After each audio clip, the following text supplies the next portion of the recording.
My name is Peter, and welcome to the second in a series of videos about projects I'm doing on the boat here in the spring of 2017. So welcome aboard sailing vessel Silver Heels, my Rhodes 22.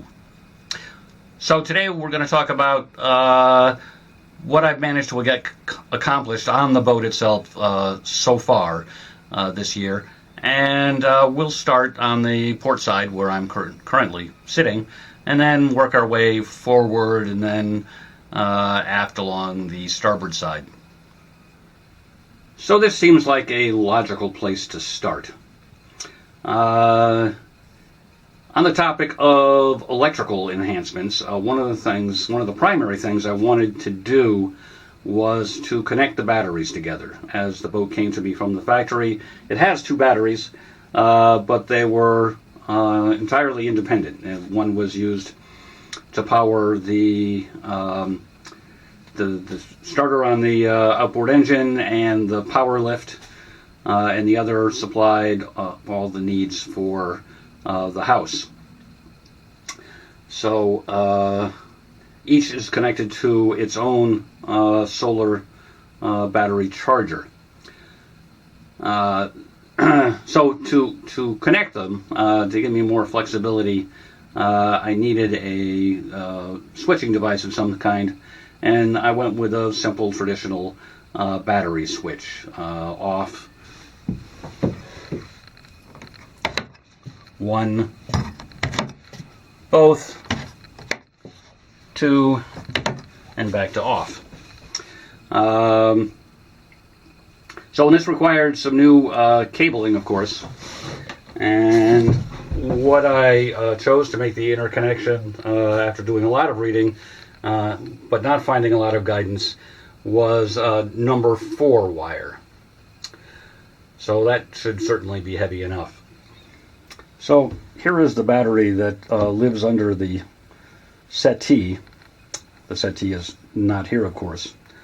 And while we're doing the wiring, we've got most stuff disconnected from the battery.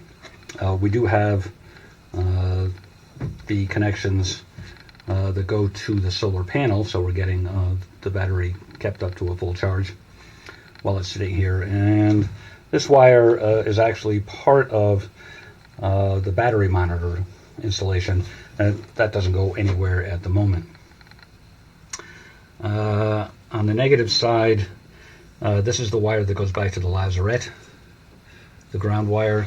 We've got a wire that goes to the negative terminal, or will go to the negative terminal on the battery that's up under the V-berth. And this is the negative lead that comes from the breaker panel area over the galley.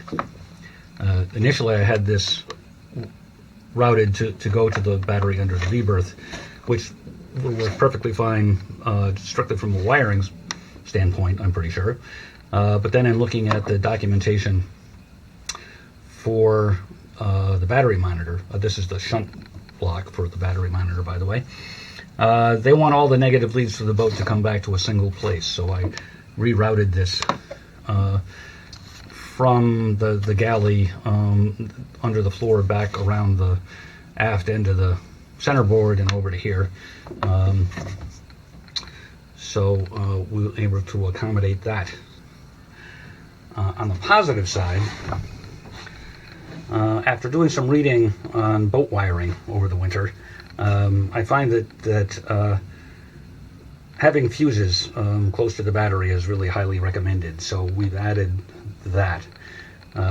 Here we've got a double block, one for the wire that goes back to the lazarette, and this one for the wire that will lead to the battery switch. And here I've got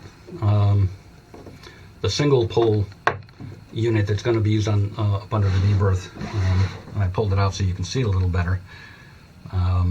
And this is the fuse itself, and it goes onto the post, and then the wires go on top of that. So the way this is intended to work is it's supposed to be mounted directly on the battery post. And that appealed to me because it was, well, straightforward.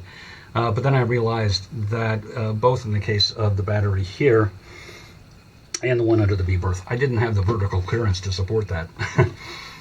So I had to scratch my head a little bit. And the solution I came up with was, in each location I've got one of these 2-terminal bus bars. And so the fuse block gets mounted on one side of that, and then we'll run a short cable to the battery from the other side. So up here under the head floor, we've got some wires installed and some work in progress. Let's see.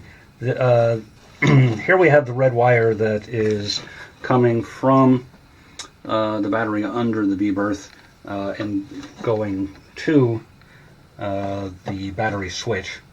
And this one is coming from the battery switch and is going to run under the galley floor and up to the breaker panel up there to power all of the circuits from the breaker panel.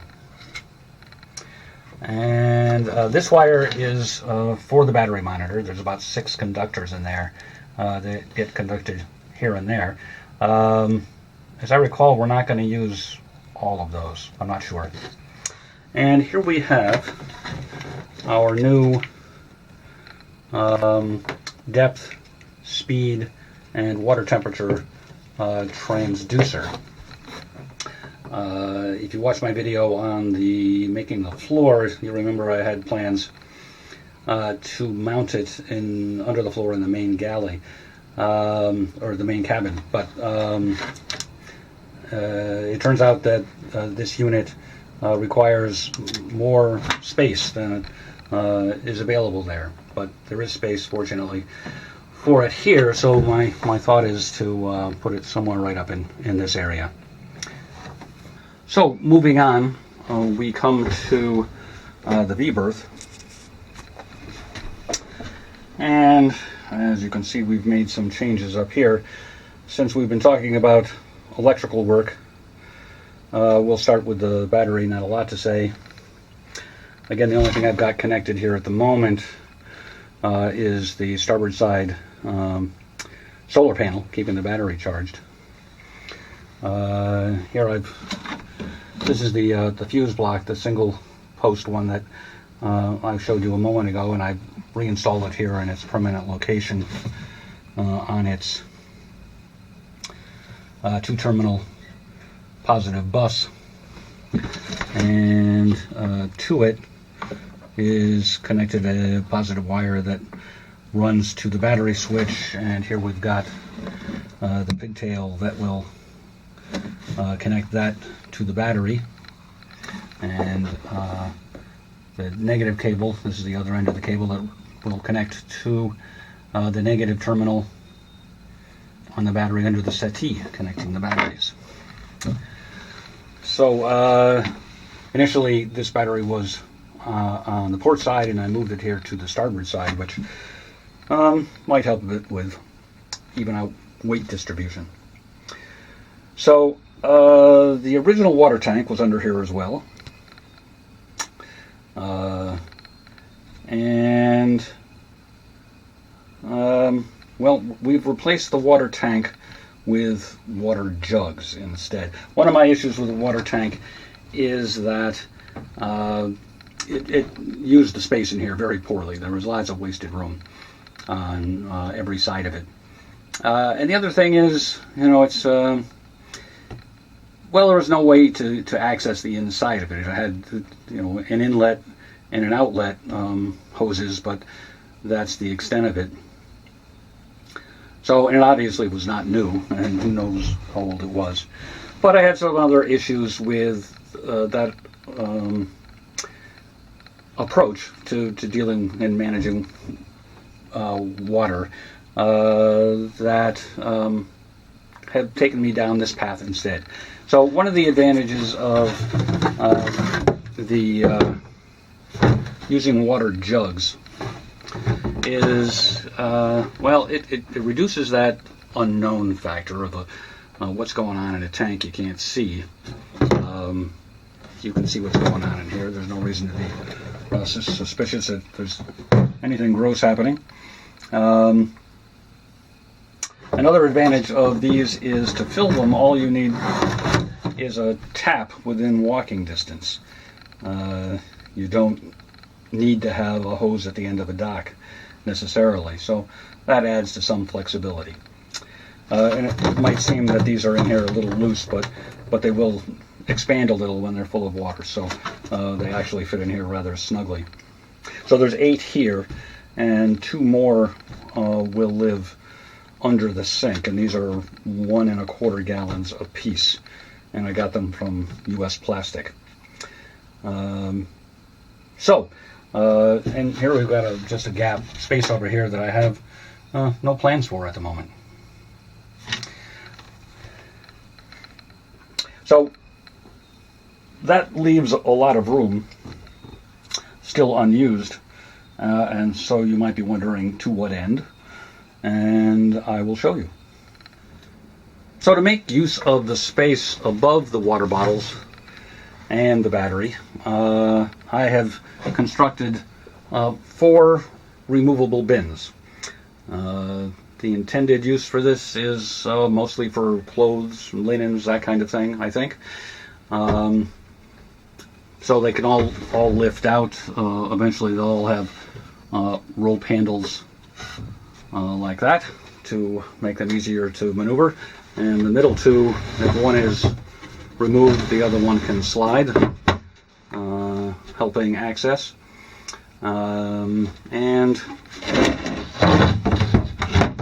the plywood cover for this area fits as it did before.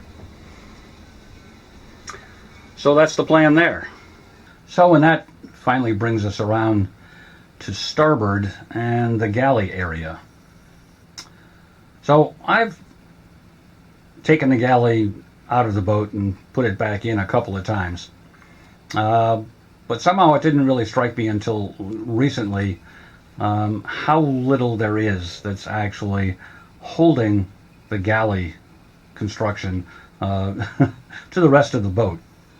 So as it was, there were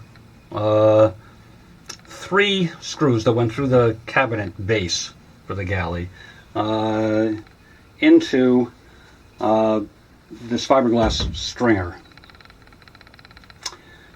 And this holds up the front edge of the base, obviously. But there was really nothing holding up the back edge of the base other than the shape of the hull. In addition, there's a couple of screws that went through the end panel under the sink area and into the partition here, the 1/2-inch plywood. And there's a screw that goes through an L bracket on the underside of the countertop that goes into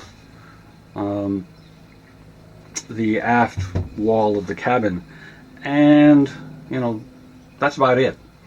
Now, given the shape of the thing and how it's wedged into the area, I guess it probably is pretty unlikely that it would ever go anywhere, but still I decided that I'd give it a little more support and anchoring. So I've added 3 stringers.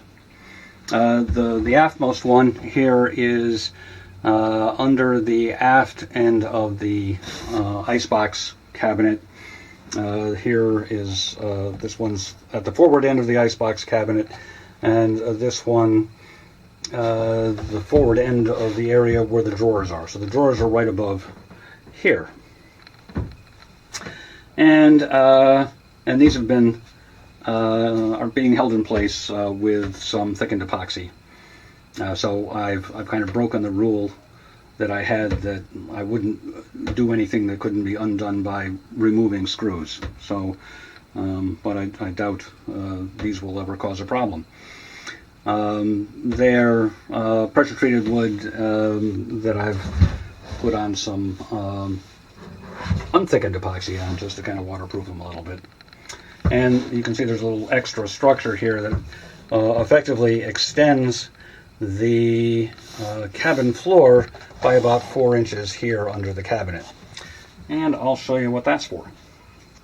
Another change in the water management area is we're going to switch to using a foot pump. There was an electric pump on the boat that seems to be permanently welded to the storage tank that I took out.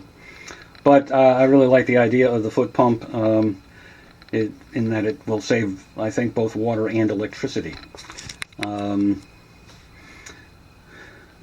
you may think that the foot lever is sticking out awfully far into the cabin, but the cabinet bottom, overhangs the toe kick here by about 2 inches. So really, all that sticks out is a little more than the foot pad there.